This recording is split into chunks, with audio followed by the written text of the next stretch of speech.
But I must tell you, that was a hell of a game because I was on the road and I missed the first quarter and a half. And then when I heard the score, I go, oh, this isn't good.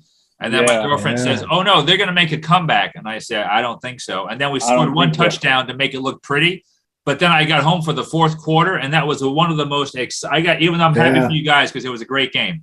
It was a great game. What an exciting game, though, man. And you guys deserved it, man. We couldn't stop you at the end, so it was just amazing. So, in all realness, I wore this just because you guys were from Tampa. I'm not even a hardcore Rams fan. I'm a gambler. Like, I have money on the Bengals to win the Super Bowl. Oh, here you go. Cool. Go. They're just busting balls, man. Just busting balls. I'm not busting your balls. Yeah. I wanted to,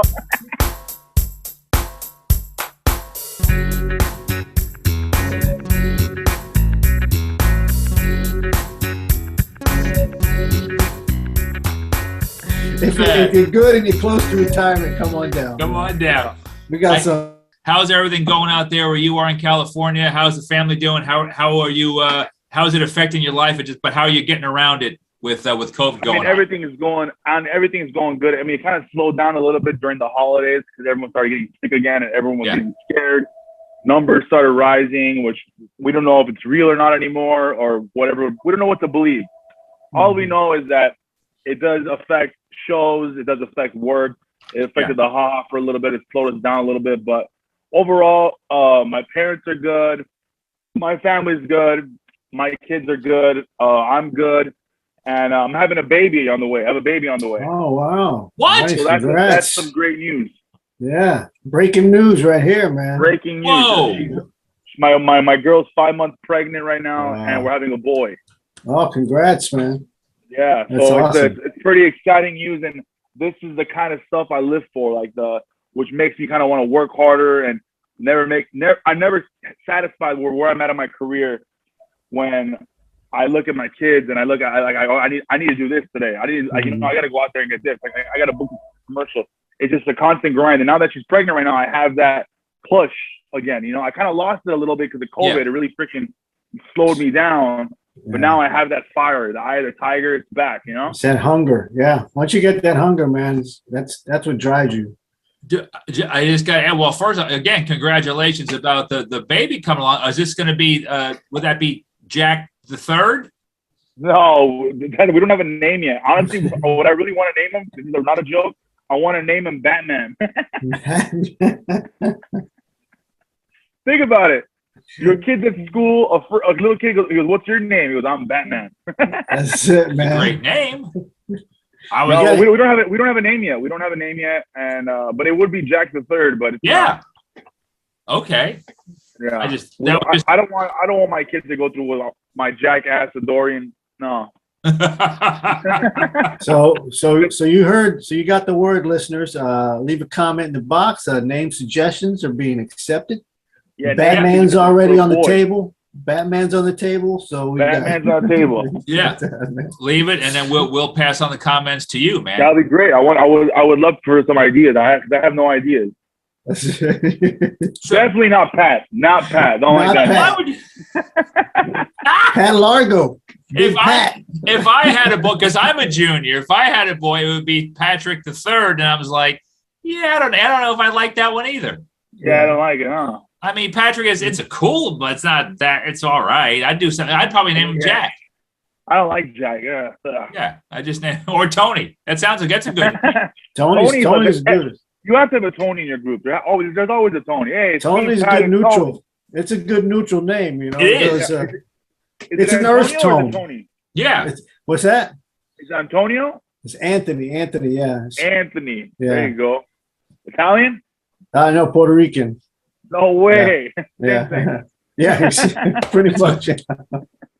That's variations, right? It's like variations. And my middle name is Anthony. I'm half Italian, half Lithuanian. What are you, Jack? I'm Lebanese, Armenian, Mexican. Wow. There you go. Yeah. Nice. That's a lot of turmoil. That is. It's crazy. My house is messed up. That's funny. And what is your girlfriend, if I can add? What's her nationality? She's Filipino Portuguese. Oh man. Yeah. Oh my this baby's gonna be like the United Nations. That's it. That's his initials. UN. UN. Dude, I like this. So, dude, you had a crazy start, man, with your background that we were talking about a couple of years ago, and you were just, mentioning it before, though. I mean, about being named Jack, and your parents have a great sense of humor, obviously.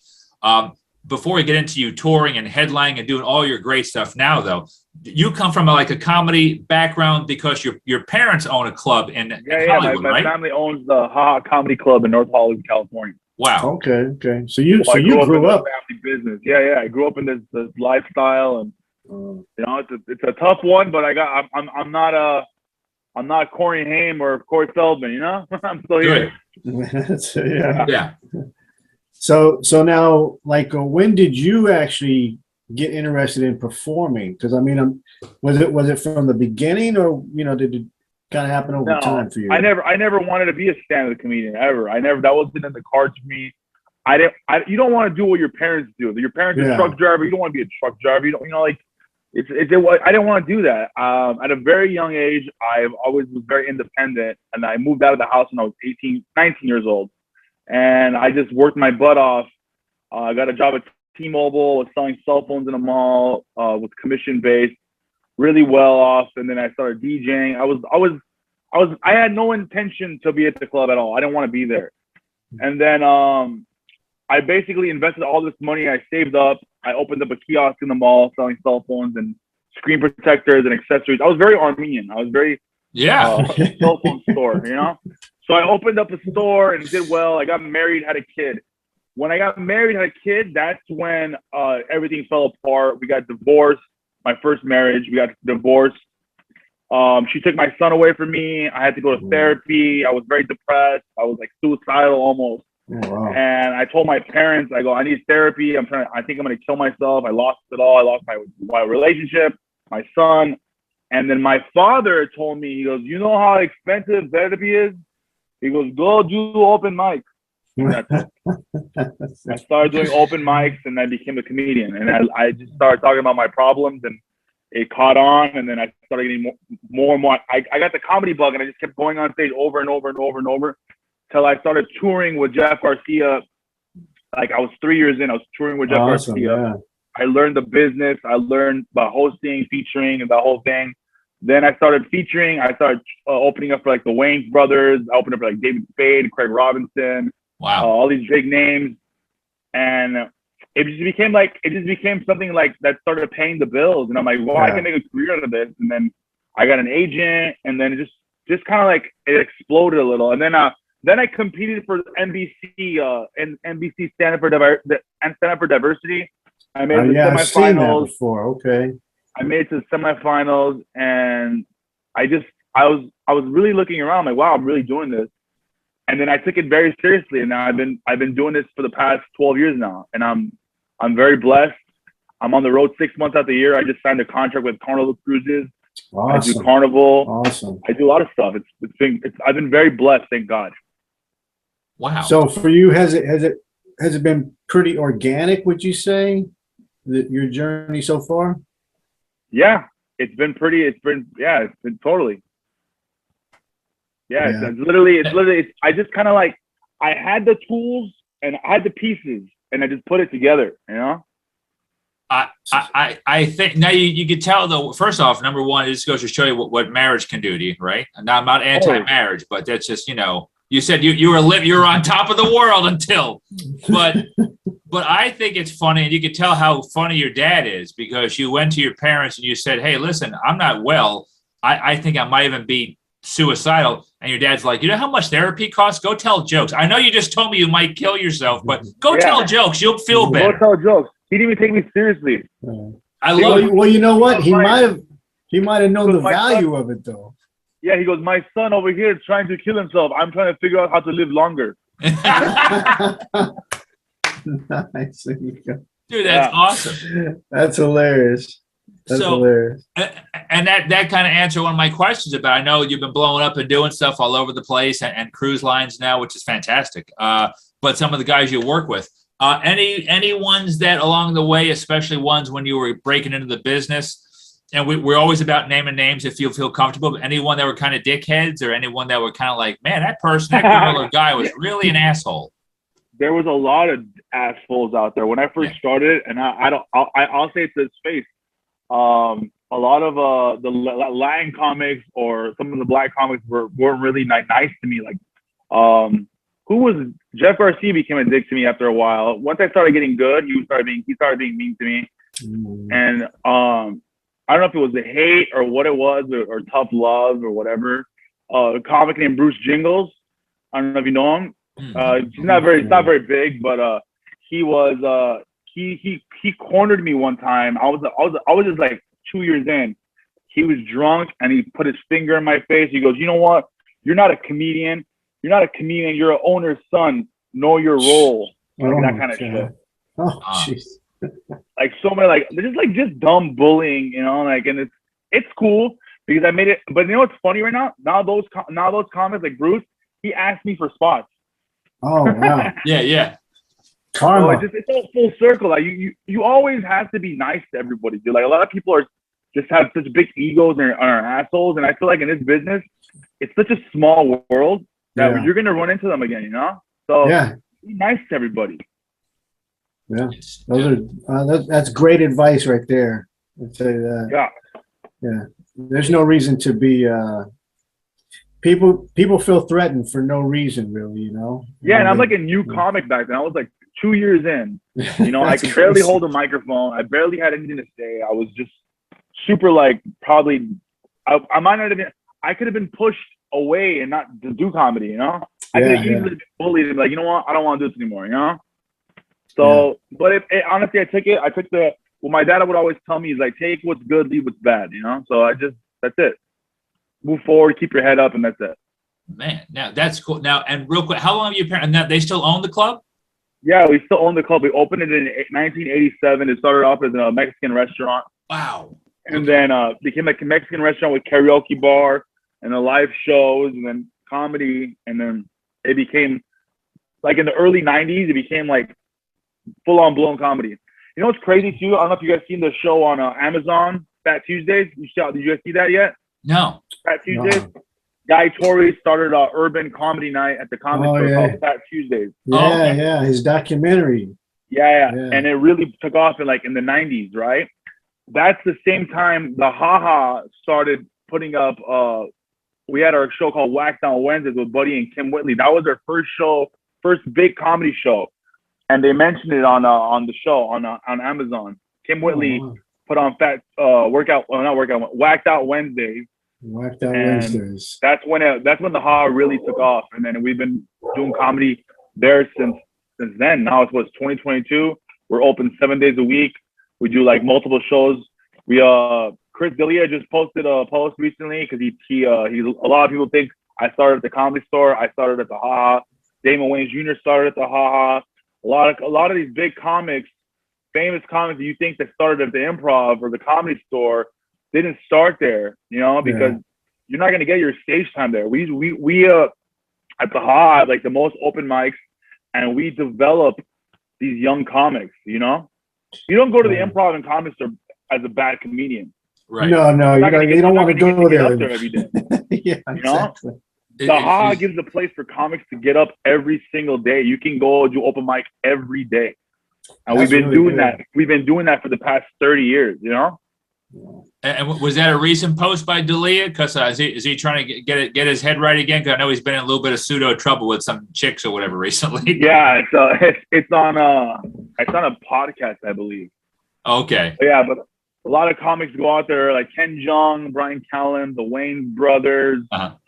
Craig Robinson's been going a lot. Jeff Ross, Angelo Johnson came by for our grand reopening back using outdoor comedy shows.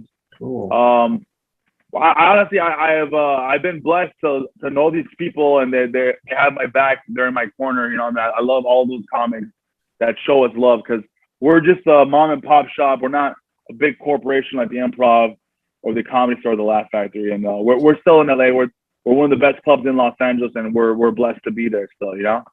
Yeah, that's pretty cool. Well, yeah, and big shout out to Haha. That's going to be what, 35 years coming up this year? Yeah. Nice, man. So, and maybe even, I don't know, Tony, I don't want to be presumptuous, but maybe if we ever get out west, maybe a little Comedians Uncorked podcast show and some stand up at the Ha Ha. Yeah, we got to do that for sure. I'm down. I think fun. I might have done a spot out there years ago when I was out there. Yeah. I'm not sure. I managed to, a couple buddy of mine that were out there. So they knew how to get around to get some spots and stuff. And I think that's one of the places we went. I'm pretty sure. Okay. It's escaping me, but I'm pretty sure it was that. But yeah, that's cool to have a spot like that where people can actually start out and be nurtured. So I mean, my dad always says that about that. You like, he goes, it doesn't have to be the Ha Ha, but pick a club where you can get up every day and work out, build your set. You don't want to go to these clubs, the Comedy Store or like the Laugh Factory, when you're green and you suck. Because first impressions are everything. You're gonna suck, and they go, "Hey, that's that one guy that sucked the other day." They're not gonna give you that second chance, Yeah, comedy has a very long memory. Yeah. So a lot of new comics don't understand that. It's like, don't get seen too early. Take your time. Yeah. So that's one of those things. But I mean, so like you started at the Ha Ha then? That was like your first time up? That's the hilarious thing. I actually didn't, because I was afraid to perform in front of my parents. Oh man. Okay. I was such a filthy comic because I was like doing drugs. I was hooking up with strippers and at nightclubs. I was going through a divorce. Oh, wow. So I was going through a divorce. I was Mr. Like, I was Tony Montana, man. This party. He makes divorce sound great. I know, man. It sounds fantastic. Everybody, come on, man. Jesus. Yeah. So I can't wait to get married and divorced. Yeah. So then, I would do shows I would do bar shows, or I would go to San Diego. I did my very first show was at San Diego, a place called Moondoggy. It's not there anymore. It was run by Justin Knapp. And I would do a lot of Mexican bar shows, a lot of black rooms. And that's why I think I got really good. When I would do the black rooms, they'll tell you right away if you suck. Yep. Yeah. They make you feel like shit, Yeah. But then once I got like a 5-minute set, I would go to the hot open mic and I would work it out there. I just wouldn't perform when my parents were there because I was very shy. Yeah. Yeah. But then overall, I got my reps in there, and yeah. Now, do you have guys that were kind of looking out for you? You saw guys that went on to be pretty huge. Were some of these guys like in the back of the room kind of coaching you, like listening to your set, giving you tips? Yeah, totally. My first open mic at the Ha Ha, I used to bartend at the Ha Ha open mic. And Damon Wayans Jr. was there, and Vincent O'Shaughnessy were there. And I would write jokes on pieces of paper, and I would give it to them. I go, here, try this. And they go, yo, this is funny. You try it. I go, no, you try it. So one day I was bartending, and the host of the open mic goes, your next comic, Jack Jr. And the whole audience kept clapping till I got on stage and forced me to get up there. And I went up there, and they would just help me. They would help me, like, they would teach me the punch setup, and eventually, I always had the jokes. I just didn't have the delivery, because I'm a very funny person off stage. So I'm very natural. So I needed to figure out the timing and the delivery, and then I learned how to change speeds and reading the audience, and just it became like a whole, like I took it seriously like school. Like I would go watch comics. I would watch different comics, how they would switch gears, or how they would read the audience, or how they would ride the wave, or how they would do crowd work, what questions to ask, what not to ask. And it became a school to me, and I was obsessed. Yeah. And I was like, I'm never going to be that guy. I'm going to be that guy. I'm going to make my own version of that. And I learned real quick. And to this day, I help comics now. Let them know, when you get off stage, what are you trying to say? Do people know who you are? Mm-hmm. Like, are you just being very hacky, talking about general shit? Or am I getting off stage like, oh my God, that guy was divorced. He has kids. He wants to be here. Like, like there has to be something you're trying to say. It has to be a story. Yeah. If not, you're just up there telling fucking dick jokes. Yeah. Yeah, you have something to say. It's relevant, Yeah.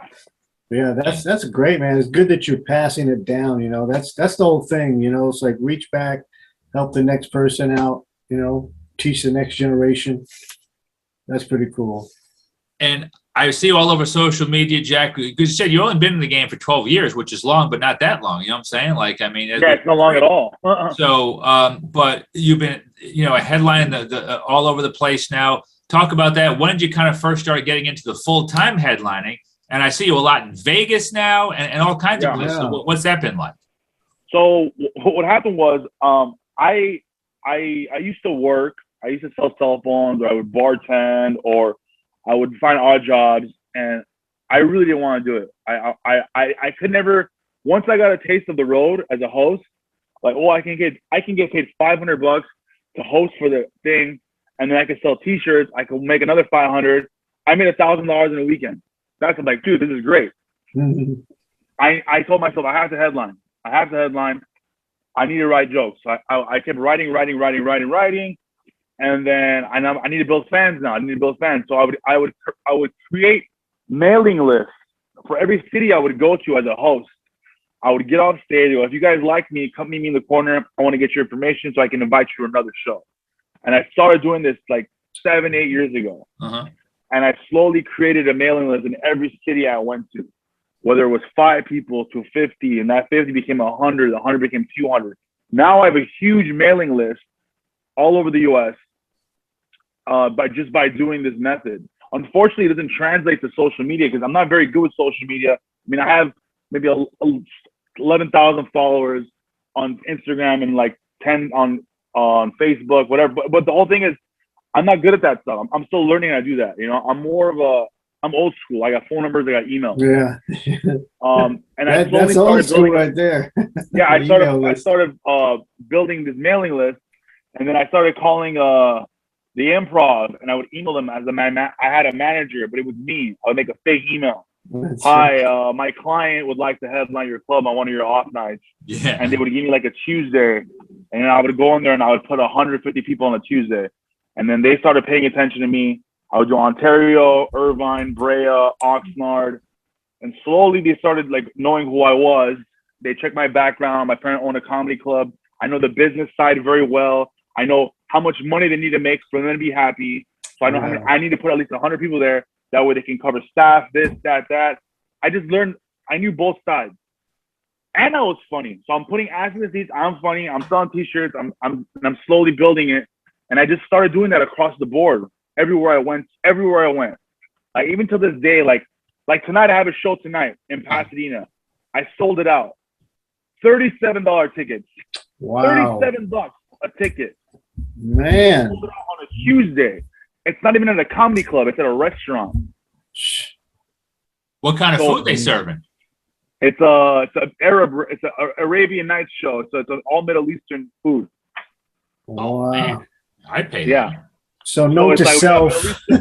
Note to self. Have Jack promote your shows. There's hookah. There's freaking beautiful women, and it's a whole experience. And it's just like I put so much effort in everything I do because I hate being that guy at the show, and it's like there's no one there, and then you feel like you're a piece of shit, you know? Yeah. I love everybody. Wow. That's good. And now, do you still? I know you said you're a little social media. You're not into it, and that.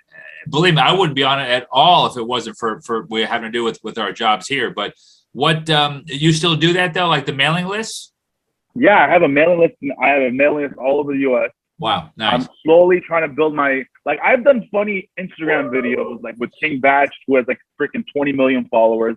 But it doesn't like translate. I don't know why they don't follow me back. Like I'll do videos with these big celebrities, with this, with that. I'll be in some good stuff.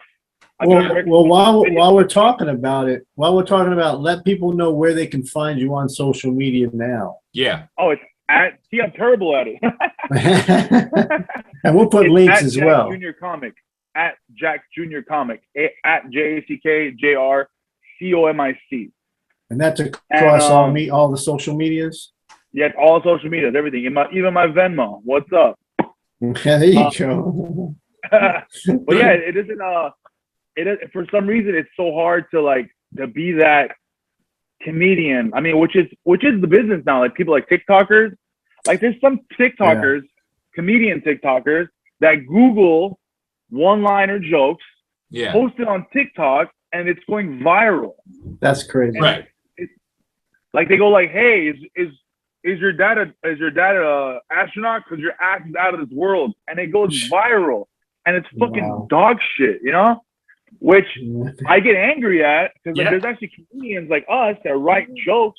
Yeah, you sit down and actually write things that you know are true. Watch this garbage. It just doesn't make any sense to me. Dude, I hate to be. I know I'm 51. I don't want to be the get off my lawn guy. But you don't understand what social media and what YouTube. You have to weed yourself through the bullshit to find good, and you can find good people. But stuff like that.